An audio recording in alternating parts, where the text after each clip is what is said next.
మరి లోకల్లో ఎన్ని రంగులున్నాయి? అవి ఎలా ఉంటాయి?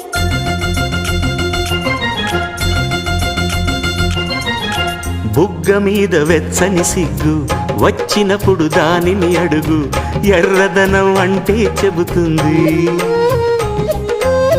పెదవి కొమ్మ పూసిన పువ్వు అందమైన నీ చిరునవ్వు, తెల్ల రంగు అట్టా ఉంటుంది. నీలో నిలువున పులకలు రేగిన వేళ నువ్వే పచ్చని పైరువు అవుతావమ్మా.